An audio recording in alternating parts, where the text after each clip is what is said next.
그녀에게서 가장 중요한 것 중 하나, 바로 설계 도면인데요. 도면에 빠지지 않고 꼭 하는 작업이 있다고 합니다. 제가 도면에 사실 이게 좀 저만의 표현을 하는 걸 되게 좋아하는데 요즘 뭐 캐드도 잘 돼 있고 뭐 스케치업이니 뭐 브이레인이 되게 좋은 프로그램은 많지만 이게 조금 옛날 감성이긴 한데 이게 사실 제일 정확해요. 색깔별로 구분해서 현장에서 바로 색깔 보고 이게 뭘 적용할 수 있게 이게 좀 빠르더라고요. 색깔별로 표시를 하는 게. 아날로그 형식이긴 하지만 정신없이 바쁜 현장에서도 헛갈리지 않고 정확하게 도면을 확인할 수 있는 은혜 씨만의 노하우라고 하는데요. 새로운 현장을 가기 전 도면을 받으면 가장 먼저 하는 일이기도 합니다. 어찌되었건 이게 누군가의 고민과 생각으로 건물이 만들어지는 거잖아요. 누군가의 이렇게 공짜로 이 건물이 지어지진 않아요. 근데 이 모든 생각을 가지고 이 건물을 지었다는 게 우선 너무 신기하고 저도 또 배우고 싶고 그러다 보니까 정말 이게 무에서 유의로 이게 창조한다는 그게 저한테 너무 진짜 크게 와닿더라고요. 아무것도 없는 척박한 땅에 여러 사람의 고민과 생각이 모여 한 층 한 층 쌓여 올라가는 건물. 바닥부터 천천히 경험과 실패, 좌절 등을 쌓으면서 한 층씩 기록해 나가는 우리의 인생과도 같게 느껴지는데요. 그 고된 과정을 거쳐야만 비로소 견고한 결과물을 얻을 수 있겠죠. 무에서 유를 만들어내기 위해 은혜 씨는 오늘도 노력하고 있습니다.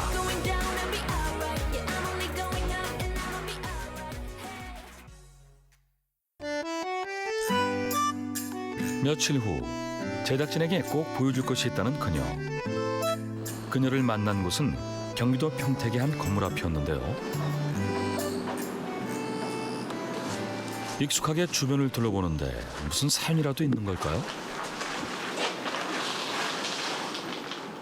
제가 처음으로 시공한 현장이에요. 네, 그때 당시에는 그래도 나름 정말 잠 못 자면서 고민하면서 했는데 지금 보니까 부끄러워요. 은혜 씨가 현장 소장으로서 처음으로 시공했던 다가구 주택. 유리 색깔부터 내부 디자인까지 신경을 안 쓴 곳이 없다고 합니다. 네, 라임스톤이라는 석재고요.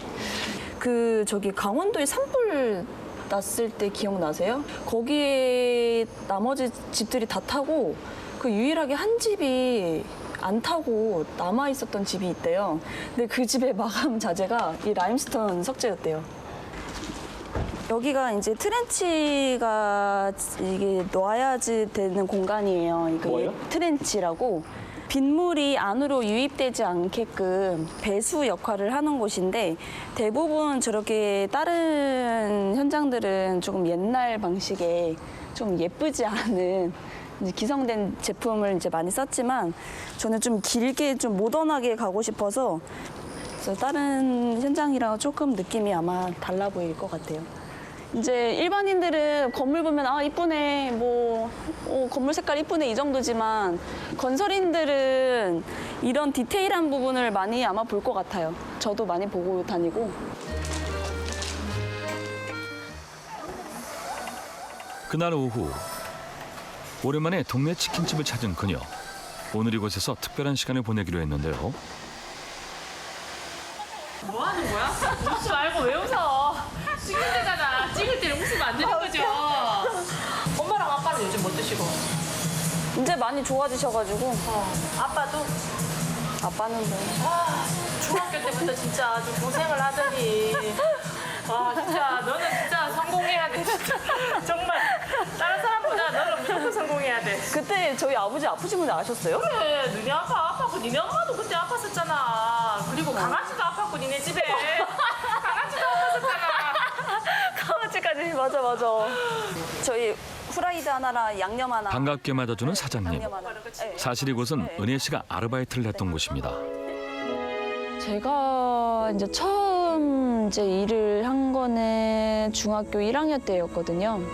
한 5시 정도에 학교가 끝 마치면 전단지 아르바이트를 했어요. 전단지를 이제 쭉 여름부터 해서 겨울까지 한 6개월 동안. 가정 환경이 그렇게 좋아지진 않았고요. 제가 버는 그 당시에 20-30만 원 그 월급으로 세 가족이 살았었어요.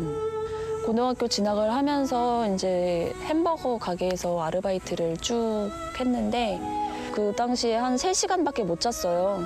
학교 끝나고 아르바이트하고 집에 가서 씻고 하고 자면 3시간? 그래서 못 버티겠더라고요. 또 이런 아무리 돈을 벌더라도 또 그 금전적인 게 저한테는 큰 도움이 사실 안 됐고 그래서 고등학교 2학년 때 학교를 접었고요.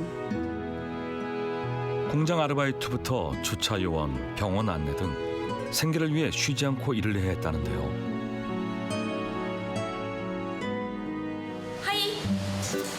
은혜 씨의 친구들이 도착했습니다. 10년이 넘게 이어진 우정이라고 하는데요. 자주 보진 못하지만 언제 만나도 어색하지 않은 절친들입니다. 다 먹고 가야 돼. 남자 사람 친구. 저 고등학교 동창인데 그때 저희 방송부였어요. 아니 얘가 되게 신기했던 게 그거였어. 아침에 출근할 때도 일을 했대. 근데 퇴근한 데도 일을 한대. 뭐지? 왜 하루에 2개 일을 하지? 그냥 뭐 가져다 달라고 학교에서 맞아. 맨날 학교 가면서 뭐 안 가져갔다고 가져다 달라고 그러고. 나는 이 시간대 일을 하는데 이 친구들은 고등학교에서 친구들끼리 공부하고 같이 놀고 이런 게 너무 부럽고 그래서 제 나름대로 사실은 학교에 뭐 두고 왔어 하면서 연락하면서 불렀어요. 또 잊혀질까 봐. 그리고 나도 보고 싶고 같이 놀고 싶으니까. 미안하다 야. 미안하다. 그때 그런 생각 못했다 야. 너가 나. 내가 나빴네. 가기 엄청 미쳐야 했는데 나는. 되게 부러웠었어요. 야 미안하다 야. 괜히 얘기하고 나니까 미안하네. 나 다 계획 있었어 그때도. 그렇구나. 그래서 3시간을 세워놨구나. 퇴근할 때 집에 과거다 야. 강차고 공부 잘하고 이제 뭐 그런 친구였죠. 예. 인기도 좀 있었어요. 근데 본인은 몰라. 난 없었어. 자기는 모른대. 너는 몰랐어. 네 그래도 세네 명은 진짜? 좋아했었어. 3-4명은 있었어. 야 왜 난 몰랐지? 성에 차는 남자 좀 소개 좀 해줘봐. 주변에. 너한테 충족되는 나 기준 많이 낮춰줬어 이제. 내가 만나는 사람은 없는 거잖아.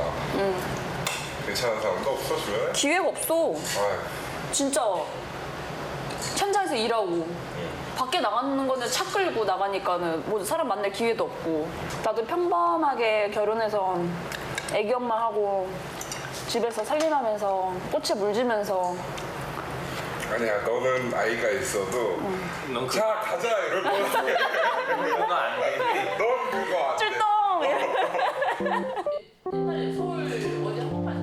친구들도 인정한 여장부 은혜 씨. 결혼에 대한 생각은 어때요?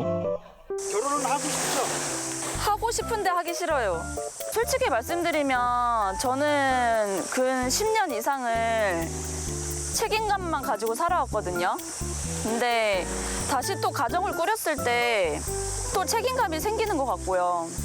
다른 책임감이 또 주어진다라고 가정하에 저는 조금 행복은 행복이겠지만 지금 저로서는 부담스럽겠다라는 생각이 들었어요. 그래서 자신이 없다 이렇게 결론을 내렸고 하지만 행복한 가정을 저도 만들고 싶기는 해요. 친구들과 즐거운 시간을 보내고 집이 아닌 낯선 곳으로 향하는 그녀. 발걸음을 재촉해보는 그녀의 모습에서 왠지 모를 긴장감이 느껴집니다. 저긴가? 급격히 어두워진 표정. 무슨 걱정이라도 있나 본데요. 여기 왜 온 거예요?